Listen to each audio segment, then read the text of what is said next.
Salam damai sejahtera di dalam Tuhan kita Yesus Kristus. Shalom, selamat pagi dan semangat pagi. Jumpa kembali dalam renungan pagi kita untuk hari ini, Kamis 20 Oktober tahun 2022. Dan selamat hari ulang tahun untuk Ketua Alfred Kakuese pada hari ini. Semoga Tuhan memberkati. Dan pekabaran kita pada pagi ini dengan judul, Dia akan membenarkan banyak orang. Sebelum kita lanjutkan, mari kita tunduk kepala dan kita berdoa. Bapa di surga, terima kasih atas semua kebaikan-Mu dalam kehidupan kami hingga pada pagi ini. Kami akan dengarkan pekabaran firman Tuhan. Biarlah firman-Mu boleh menjadi berkat dalam kehidupan kami. Berkati saudara Alfred Kakuese yang berhari ulang tahun hari ini. Kasih Allah menuntun dan menjaga serta melindungi, memberkati dalam perjalanan hidup di tahun-tahun yang akan datang.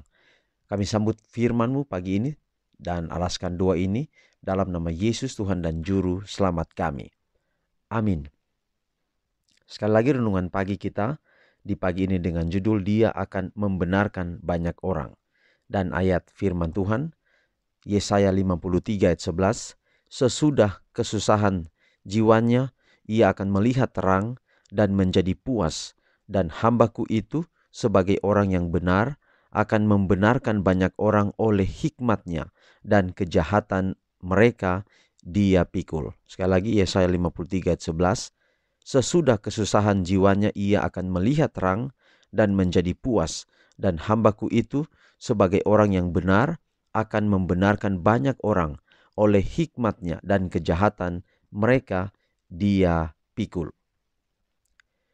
Kesucian yang benar adalah penyerahan diri seluruhnya kepada pelayanan Allah.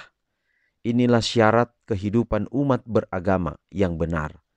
Kristus memohon penyerahan diri yang sebulat-bulatnya untuk pengabdian yang tidak terbagi. Ia menuntut hati, pikiran, jiwa, kekuatan. Diri sendiri janganlah dimanjakan. Barang siapa yang hidup untuk dirinya sendiri saja, bukanlah umat Allah. Kasih harus menjadi asas perbuatan. Kasih adalah prinsip dasar pemerintahan Allah di surga dan di bumi, dan itu harus menjadi dasar tabiat umat Allah. Ini saja yang dapat menjadikan dan memelihara kita teguh. Ini saja yang dapat menyanggupkan kita untuk menahan penindasan dan pencobaan. Dan kasih akan dinyatakan dalam pengorbanan. Rencana penebusan diletakkan dalam pengorbanan. Satu pengorbanan yang begitu luas dan dalam serta tinggi sehingga tidak dapat diukur. Tuhan telah menyerahkan segala sesuatu bagi kita, dan mereka yang menerima Tuhan akan bersedia mengorbankan segala sesuatu demi penebusnya. Pandangan mengenai kehormatan dan kemuliaannya akan lebih diutamakan daripada yang lain-lainnya. Jika kita mengasihi Tuhan, kita akan senang hidup bagi Dia untuk mempersembahkan persembahan syukur kita kepadanya untuk bekerja bagi Dia.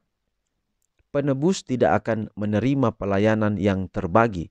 Setiap hari, pekerja bagi Allah harus mempelajari arti penyerahan diri.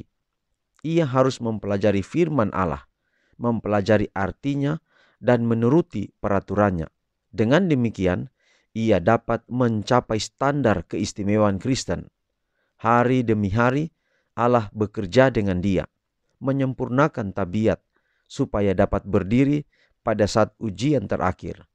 Dan hari demi hari, orang percaya mengerjakan di hadapan manusia dan malaikat-malaikat suatu percobaan yang luhur, menunjukkan apa yang dapat dilakukan Injil untuk umat manusia yang jatuh. Jadi saudara, pekerjaan yang Yesus lakukan untuk kita, yaitu pekerjaan untuk membenarkan kita. Sebenarnya kita bersalah, kita berdosa, dan upah dosa ialah maut. Tetapi Yesus mengganti posisi kita.